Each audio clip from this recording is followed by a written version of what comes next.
Olá, o Expressão Nacional está de volta na TV Câmara e também na Rádio Câmara. O tema de hoje é a forma como as agências reguladoras estão sendo administradas e como melhorar essa gestão.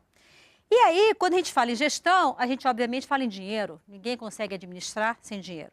Então eu quero começar esse bloco falando um pouquinho sobre contingenciamento de recursos das agências reguladoras. São 10 agências nacionais de regulação. Dessas agências, 5 delas esse ano tiveram contingenciados seus recursos, num percentual total de quase 61% de recursos contingenciados. São a ANAC, a Agência Nacional de Cinema, a ANP do Petróleo, a ANEEL de Energia Elétrica, a Anatel de Telecomunicações e a ANA, Agência Nacional de Águas. E aí, chama a atenção que a Agência Nacional do Petróleo teve quase 88% dos recursos previstos no orçamento de 2012 contingenciados. E eu quero, então, voltar nessa discussão com o deputado Leonardo Pisciani, do PMDB do Rio de Janeiro. Deputado, dá para falar em autonomia de gestão, dá para pensar em autonomia de gestão, dá para pensar em investimento, dá para pensar em aumentar a capacidade de fiscalização e de regulação quando se tem o nível de contingenciamento dessa ordem? Eu acho que é necessário se estimar os gastos das agências para que elas tenham a capacidade de fazer essa regulação. O caso da ANP, ele é emblemático. Por que acontece isso? A ANP, vamos dizer assim, ela é a prima rica das agências. Ela cobra taxas de fiscalização da indústria do petróleo. Portanto, ela tem uma receita muito grande. Ao passo que nós temos outras agências que não têm geração de receita própria, não obtêm receita própria, dependendo dos repasses direto do Executivo. Eu creio que as agências devem ser unidades orçamentárias autônomas. Aliás, isso é uma reivindicação das agências, a ABAR há muito que trata desse tema. E com isso poder cumprir o seu papel e prestar contas de como gasta os seus recursos. Eu quero ouvir o dirigente da ABAR, José Luiz Lins dos Santos, não só sobre essa questão do contingenciamento, mas sobre um outro aspecto, que é o seguinte: há quem diga que a falta de rigor técnico e a falta de isenção também por parte das agências contribui para que os fiscalizados se sintam constrangidos em protestar por temerem represálias por parte das agências reguladoras.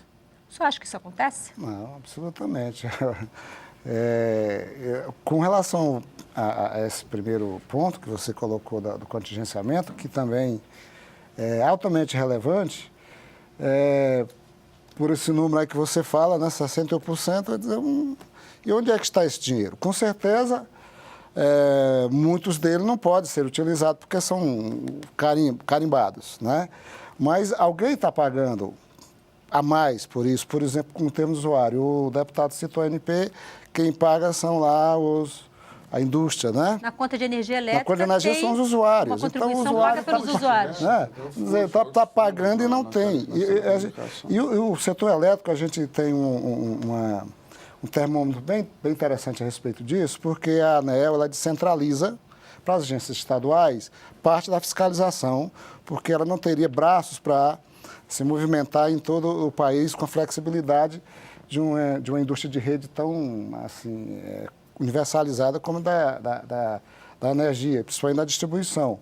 E essas agências estaduais sofrem muito com isso, porque nós, por exemplo, lá no estado do Ceará e as outras estaduais, não conseguimos fazer sequer um planejamento a médio prazo, porque ficamos sempre dependendo, né, do que o orçamento da ANEEL vai ser representativo. Então, a questão do contingenciamento, o deputado falou, nós, inclusive, pedimos, o deputado Arnaldo Jardim colocou isso na LDO, mas não tem jeito. Isso é uma questão mesmo política de governo. Eu até quero fazer um registro aqui em termos da presidenta Dilma, que depois, quando ela entrou... É bom frisar que não foram só as agências que sofreram contingenciamento, né? Todas as áreas do governo federal sofreram contingenciamento. Isso, também. Mas no caso aí dos recursos do setor elétrico, não tem justificativa, porque eles vêm diretamente do consumidor para aquele destino. Então, está parado lá sem ser utilizado, bem utilizado. Deputado Nilson Leitão, PSDB do Mato Grosso, quando eu fiz a pergunta para o presidente da ABAL, o senhor já se manifestou, o senhor quer falar sobre esse assunto? Na verdade, eu acho que tem alguns aspectos aí que tem que ser colocado com clareza, até porque quem nos assiste sente na pele. São os que realmente sentem essa ausência ou essa inoperância ou essa irresponsabilidade que é tratada dessas agências reguladoras. Primeiro, elas deveriam ser, como disse o deputado, autônomo, independente, em primeiro lugar. Agora, o governo não quer ser fiscalizado. Ele não quer ser fiscalizado e usa isso em dois momentos. Primeiro, é sucateando ou aparelhando as agências, que é o caso claro que está aí, né, para todo mundo assistir. Ou o segundo, não ouvindo, não atendendo, não dando atenção ao que as agências levantam. Por exemplo, o relatório apontado pela ANEEL em relação aos apagões. É um relatório claro, foi feito em 2011 para 2012, acompanhado por técnicos, mostrando claramente o motivo dos apagões e a falta de investimento no setor elétrico. Quer dizer, a ANEEL acabou, mesmo sem os recursos, fazendo o seu papel com o relatório que foi entregue ao governo. Quando o governo não toma providência, o que acontece? Um apagão não é apenas uma notícia do jornal. Um apagão é um prejuízo enorme em várias regiões. E o governo, ele faz cara de paisagem quando acontece uma situação dessa. Então, o que eu fico um pouco triste com a situação do governo em relação a esse assunto, quem trabalha no Executivo precisa e deve se sentir bem quando é fiscalizado, porque é até uma proteção a ele mesmo.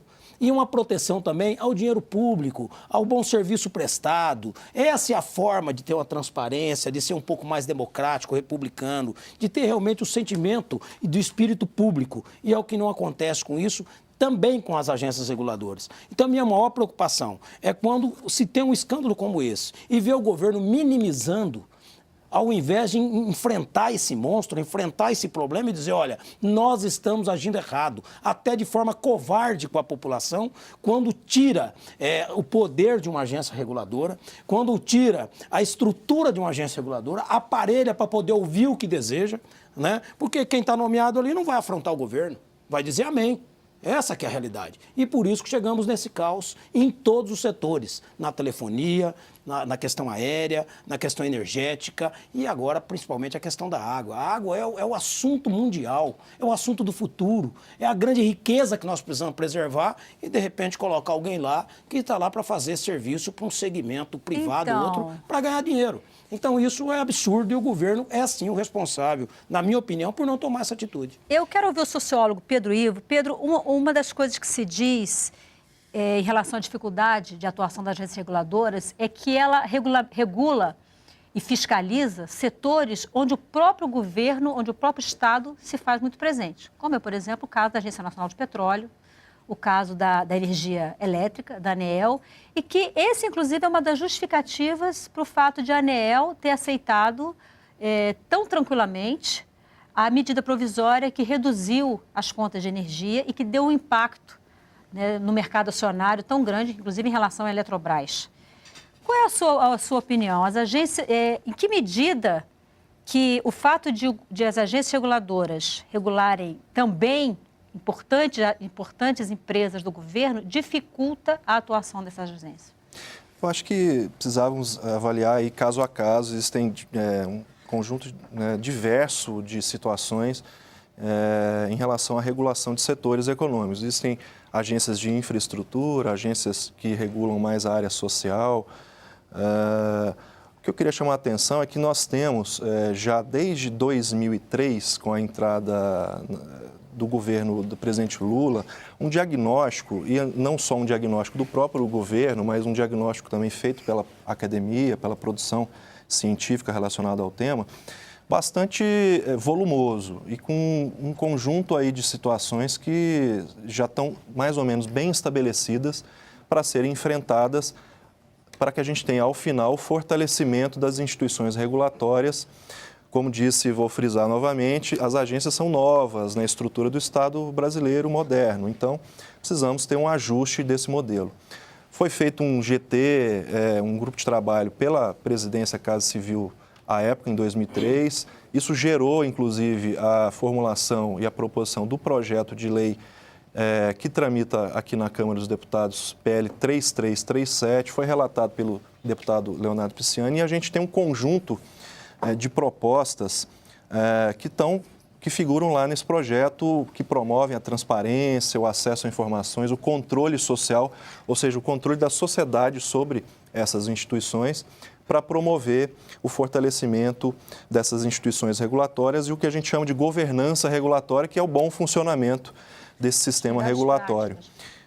As boas práticas regulatórias, para que a gente tenha, ao final, o atingimento, né, dos objetivos que cada uma dessas agências tem, com eficiência e com efetividade para a população, ou seja, que a população se sinta satisfeita com os serviços que são regulados por essas agências, ou seja, o PL 3337 precisa ser observado, né, no Parlamento Brasileiro, Câmara dos Deputados, Senado Federal, para que seja, ao final, aprovado e que tenhamos o que a gente chama de regra para fazer a regra, né? Hoje, carece o Brasil de um conjunto de situações, procedimentos, garantias para que o sistema regulatório funcione adequadamente. Além disso, o próprio governo federal, por meio do Programa de Fortalecimento da Capacidade Institucional para Gestão e Regulação, que é o PROREG da Casa Civil, tem também um conjunto de medidas que vêm sendo aplicadas nos últimos anos para o aperfeiçoamento da qualidade regulatória, para que a gente tenha, ao final, uma regulação que satisfaça os interesses da população, que seja mais inteligente, né, que garanta estabilidade, previsibilidade para as regras e a garantia da qualidade dos produtos e serviços oferecidos à população. Pedro, você deve ter participado dessa comissão. Você não acha que 9 anos é muito tempo para quem pegou as agências prontas? Porque quem criou essas agências foi no governo anterior. Né, exatamente devido às privatizações, às concessões. Você não acha que 9 anos é muito tempo, com tanta tecnologia, tanto debate, tantas universidades, tantas pessoas capacitadas?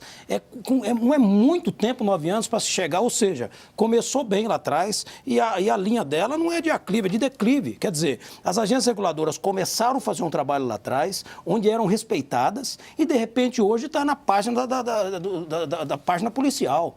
Eu acho que 9 anos é muito tempo, o governo tem vários instrumentos. Ele usa medida provisória para tanta coisa, decretos para tantas outras coisas. Agora, querer culpar a lei que está na casa, que já está errado, O presidente Lula foi presidente até 2010, certo? Ele mandou em 2004, são 6 anos, com a maioria, quase 70% do Congresso apoiando o governo. Agora, praticamente, mais de 80% apoiando o governo. Isso não é a razão por estar essa esculhambação que está as agências. Essa que é a realidade. Nós temos que ser francos com a população. A verdade, o governo não tem interesse. Ele quer sucatear as agências. Ao contrário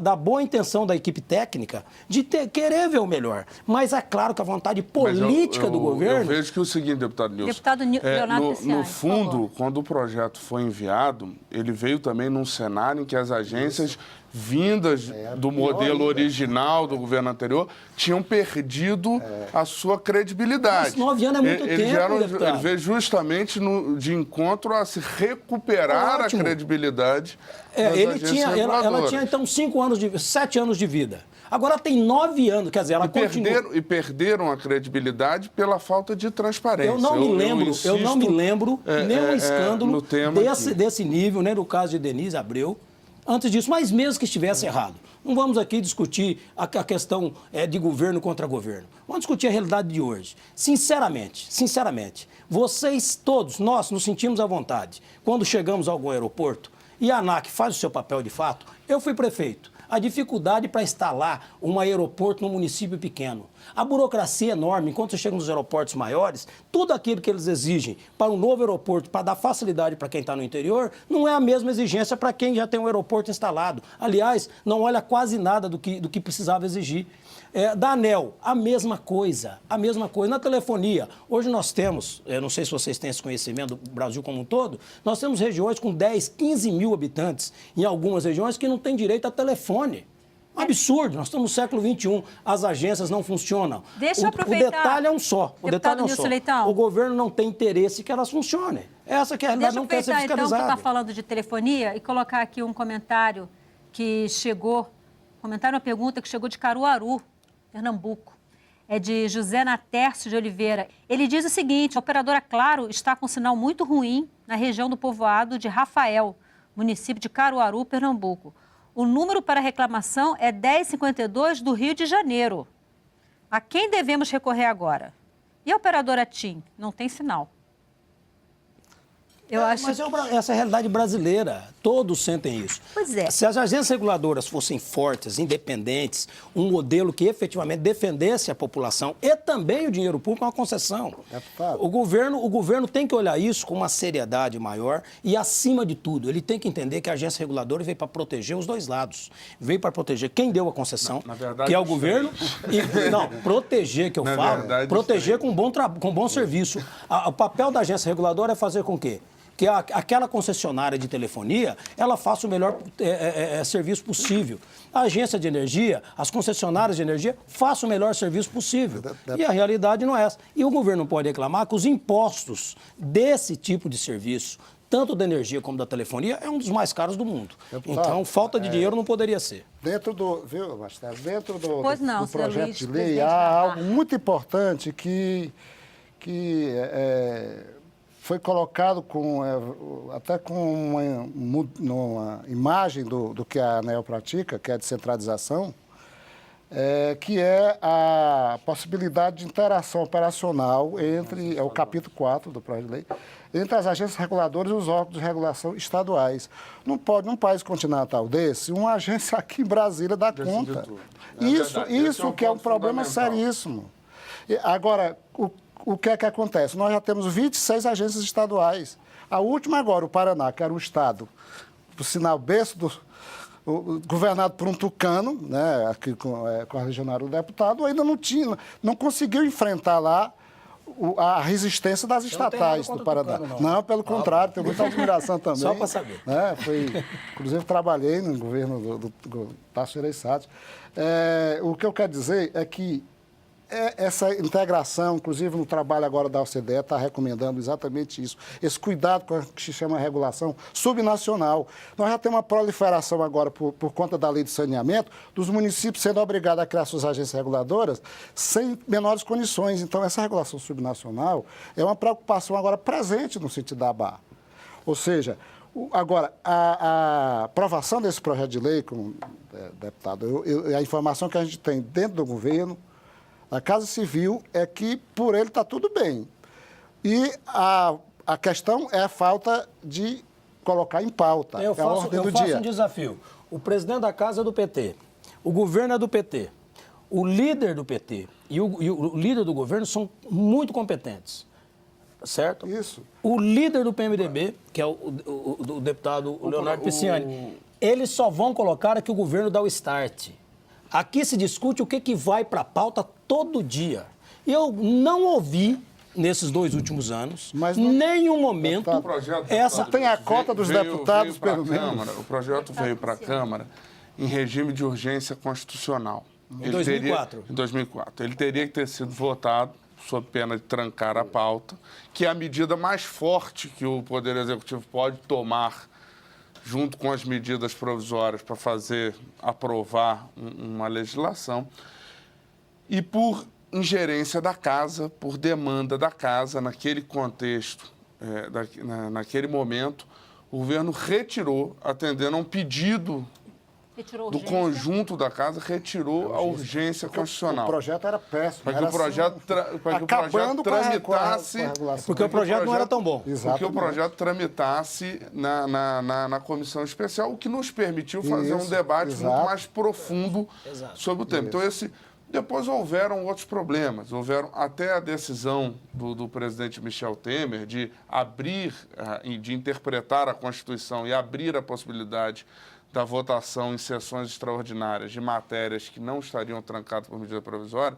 Nós tivemos um período de tranca por omissão nossa, por omissão do parlamento, que não cumpriu o seu papel, de permitir que a pauta ficou meses e meses trancada por medidas provisórias. Então, o projeto, infelizmente, enfrentou vários contextos que não permitiram a sua aprovação. Mas eu acho que já passou da hora. Eu acho A que gente tem aqui, de deputado forma Nilson Leitão. imediata. Você concorda que se o governo quisesse resolver o problema e colocar as agências reguladoras numa situação de transparência, de independência, ele poderia fazer isso a toque de caixa? Como faz tantas coisas? O governo tentou fazer. Eu vou te dar um Eu exemplo acho que que neste aconteceu caso agora. houve uma ingerência da casa.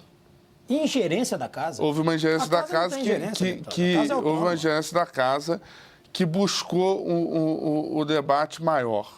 Não é ingerência da casa, é uma decisão. A casa não pode ter ingerência, o Poder Legislativo não tem. Deputado Nilson Leitão, Houve nós temos por aqui força, várias inclusive, perguntas. de um correligionário, deputado seu, que participava da comissão, o ex-deputado e ex-governador de São Paulo, Alberto Goldman, fazia parte da comissão especial, foi um dos principais articuladores para que retirasse a urgência Porque o projeto era constitucional. ruim. Porque o projeto era ruim. E O projeto era se não péssimo, era permitisse, pior do no que primeiro está. momento, votaram o projeto. O nosso tempo está quase esgotado. Então, há um eu ainda debate tenho um assunto, ideológico. que é Não, mas algumas o projeto é perguntas. Então, eu quero ouvir Própria aba rapidamente fala. o sociólogo Pedro Ivo, que quer falar sobre esse assunto. Em seguida, eu quero passar algumas perguntas aqui, por favor. Não para responder o deputado Nilson Leitão, mas para comentar, ele me instou a falar também. É de se reconhecer que, primeiro, esse debate, como disse o deputado Leonardo Pisciani, gera muitas paixões, envolve muitas paixões. É claro e é natural que isso aconteça por conta de que ele foi fruto, as agências foram fruto de um processo de reforma do Estado da década de 90, criação das agências reguladoras inspiradas no modelo norte-americano. E, certamente, temos aí uma divergência do ponto de vista mais ideológico, para que a gente tenha um encaminhamento dessas questões. Mas eu queria só frisar e reconhecer aqui que o governo, o Poder Executivo, eu tenho visto, pelo menos é uma opinião, tem se esforçado em tratar do tema. Citei aqui tanto a questão do encaminhamento e formulação do PL 3337, Lei Geral das Agências, como o programa da Casa Civil ProReg, que trata e tem várias medidas práticas e vem fazendo um trabalho de aperfeiçoamento da qualidade regulatória. E o Congresso Nacional, por outro lado, em que pese não tenha colocado o projeto em votação, não tenha atualmente instalado a comissão especial para discutir e votar, tem feito um debate permanente do tema, ou seja, todos nós que estamos aqui e muitos outros comprometidos com o tema, temos que reconhecer que há um esforço grande de várias forças institucionais para que esse tema seja encaminhado da melhor forma. Senhores, muito obrigada pela presença aqui no nosso programa. Deputado Nilson Leitão, do PSDB de Mato Grosso, José Luiz Lins dos Santos, presidente da Associação Brasileira das Agências de Regulação, deputado Leonardo Pisciani, do PMDB do Rio de Janeiro, e o sociólogo Pedro Ivo Seba Ramalho, que é doutor em temas de agências reguladoras.